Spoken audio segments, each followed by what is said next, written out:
조선의 법전, 경국대전이 드디어 완성됐습니다. 오늘 역사 2뉴스에서는 경국대전이 만들어지기까지 그 과정과 경국대전이 갖는 역사적 의미를 알아봅니다. 경국대전에 담겨져 있는 법을 통해 조선시대의 생활을 살펴봅니다.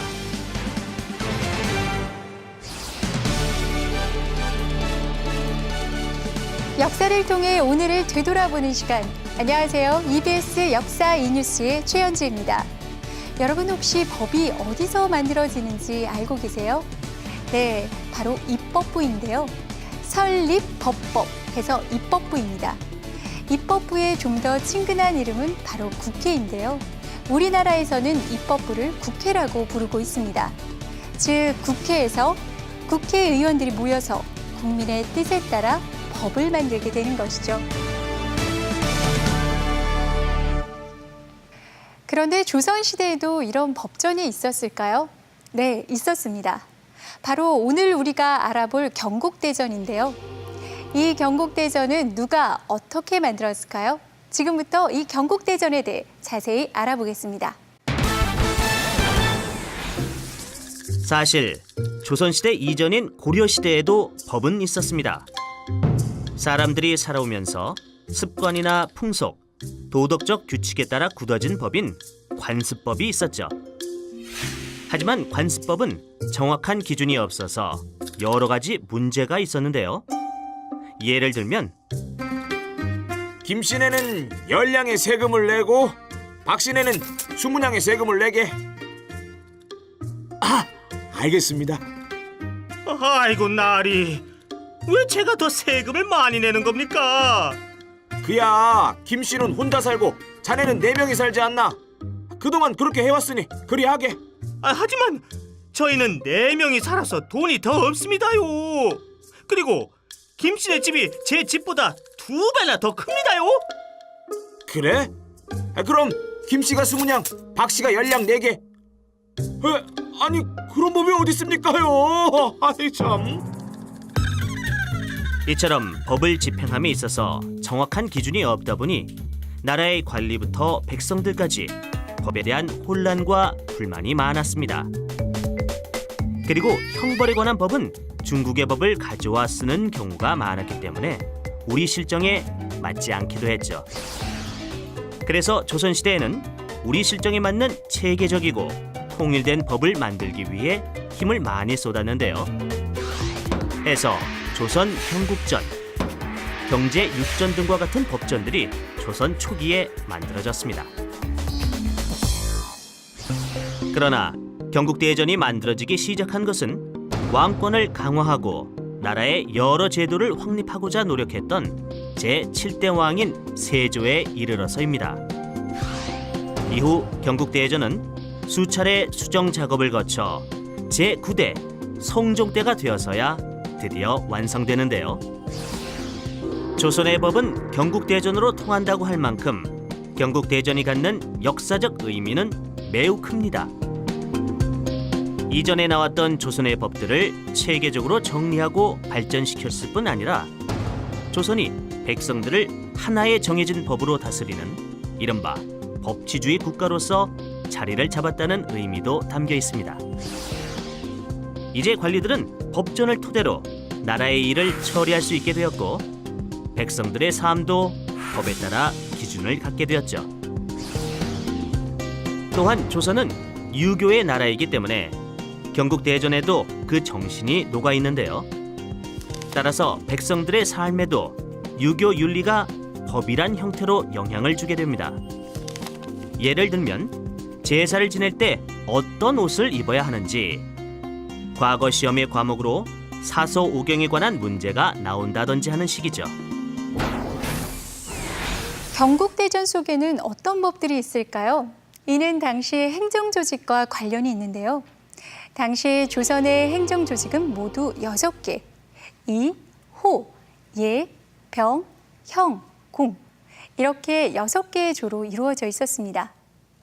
경국대전의 법도 이 6개의 조에 맞춰서요. 6개의 전으로 나누어져 있었는데요.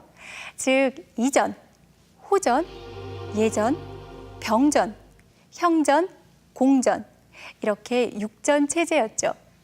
자, 그럼 먼저 이전, 호전, 예전 이 법의 내용부터 만나보겠습니다.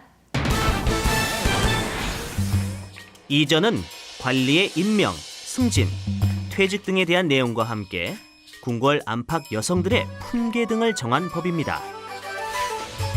당시 관리들은 언제 출근하고 또 언제 퇴근했을까요? 아이쿠야, 벌써 유시가 되었군. 집에 가세나. 그럽시다. 경국대전의 이전에 따르면 모든 관청의 관리들은 묘시에 출근했다가 유시에 퇴근하는 것으로 정해져 있었답니다. 또한 지방관리로 임명되는 나이도 법으로 제한하고 있었는데요. 이젠 조용한 시골에 가서 근무하고 싶소이다. 하지만 65세가 넘으시면 지방에서 근무할 수 없도록 법이 정해져 있습니다. 그럼 어쩔 수 없군요. 이처럼 65세가 넘는 관리는 중앙정부에서만 일할 수 있었죠. 다음은 호전입니다. 호전은 인구조사, 토지 측량, 세금 제도 등을 기록한 법입니다. 호전에 따르면 3년마다 한 번씩 호적을 고쳐서 작성하는데요. 이를 통해 인구 수를 조사했던 거죠. 또한 모든 토지는 6등급으로 나누며 20년마다 한 번씩 토지의 면적과 소유자를 조사해 새롭게 기록했는데요. 이것은 국가가 토지에서 세금을 합리적으로 걷기 위한 기초 자료가 되었죠. 호전 중 세금에 관련된 법을 보면 네 아비가 죽기 전에 백성의 세금을 가로챘었다. 따라서 가로챈 세금을 아들인 네가 갚도록 하여라. 아버지 때문에 난 큰일 났구나. 어쩌면 좋단 말이냐. 이 법은 나라의 재정을 튼튼히 함과 동시에 관리의 기강을 잡는 법이라 할 수 있겠습니다. 다음은 예전인데요. 예전은 과거와 외교, 혼인과 상복 등 각종 제도에 관련된 법입니다. 과거에 대한 법을 살펴볼까요? 인구가 많은 지역은 합격자를 많이 뽑고 인구가 적은 지역은 합격자를 적게 뽑을 것이요. 이처럼 당시에는 인구 비례에 따라 지역별로 과거의 합격자 수를 조정하기도 했답니다. 또한 얼음 분배와 관련된 재미난 법도 예전에서 정하고 있습니다. 저 궁금한 게 있는데요. 얼음은 누구에게 나눠주나요? 얼음은 매년 여름철 마지막 달에 각 관청과 임금의 집안 사람, 문무 당상관, 내시부 당상관, 맡은 직무는 없으나 70살 이상이 된 당상관들에게 나눠주지. 또한 환자와 죄수들에게도 얼음을 내준다네. 네, 잘 알겠습니다. 지금과 달리 얼음을 보관하기 어려웠던 시대라 귀한 얼음을 나눠주는데도 기준이 되는 법이 있었답니다. 방금 내용을 보면서 하나 느낀 것은요. 이 법의 내용이 꽤 자세하다는 것입니다. 그래서 작은 문제까지도 최대한 공정하게 이 법에 따라 해결해 나갈 수 있었을 것 같은데요. 이런 이유에서 조선 초부터 법전을 제대로 만들려고 했던 것 같습니다. 자, 그럼 나머지 병전, 형전, 그리고 공전, 이 법의 내용도 함께 살펴보겠습니다. 병전은 국방 문제와 군사 제도와 관련된 법인데요. 당시 남자들의 경우 보통 16세부터 60세까지 군역의 의무를 갖고 있었습니다. 그런데 예외가 있었죠.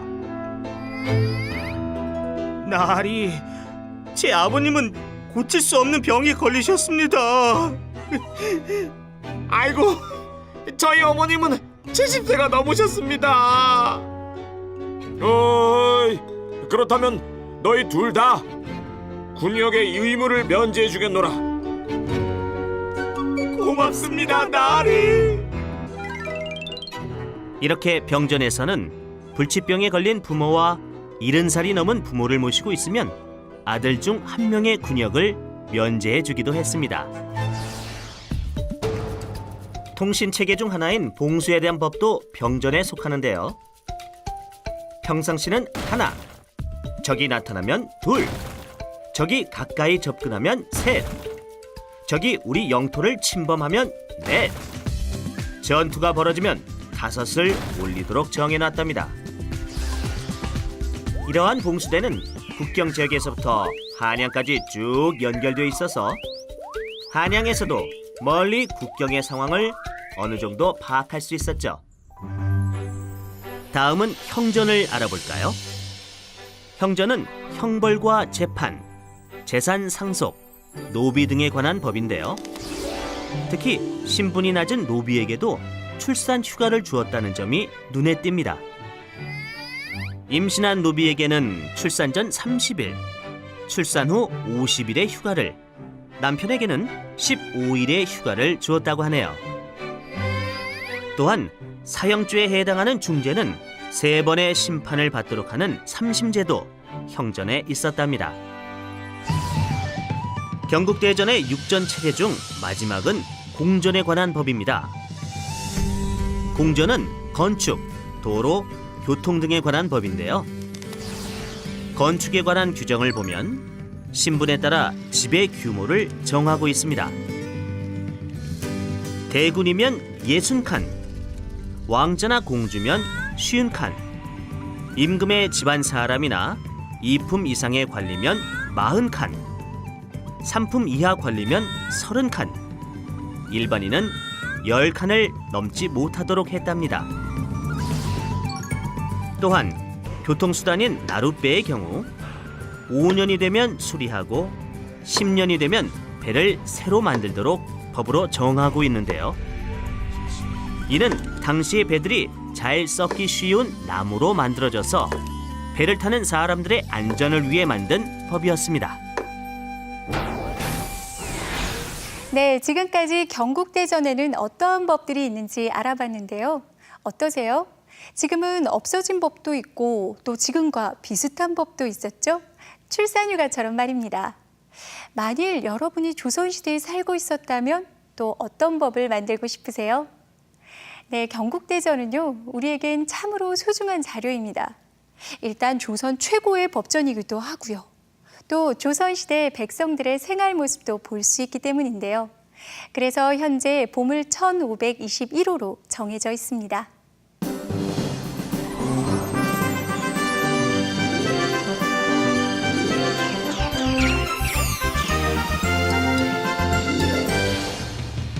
조선에 경국대전이 있다면 세계적으로는 과연 어떤 법전들이 있을까요?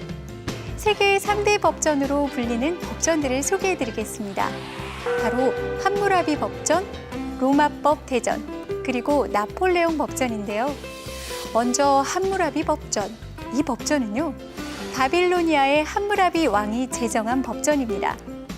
세계에서 가장 오래된 성문 법전, 그러니까 글자를 적어서 기록을 남긴 법전으로 알려져 있습니다.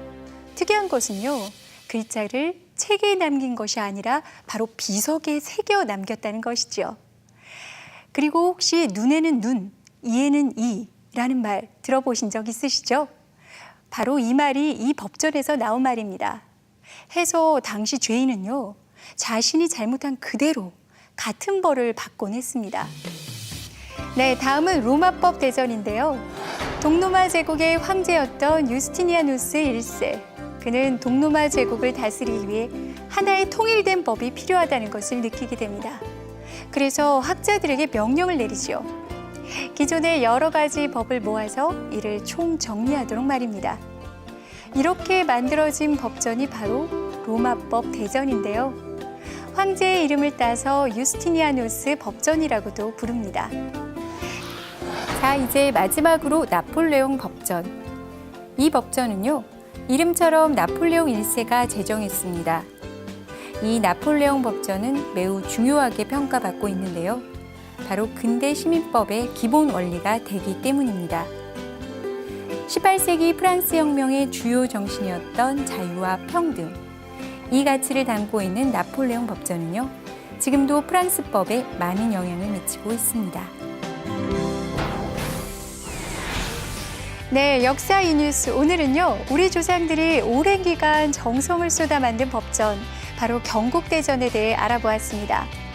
그리고 법전 내용을 보면서요, 우리 조상들의 삶도 함께 살펴보았습니다. 역사 이 뉴스. 앞으로도 다양한 역사 기록들을 통해 우리 조상들이 살아오신 모습들을 살펴보도록 하겠습니다. 다음 시간에 뵙겠습니다. 감사합니다.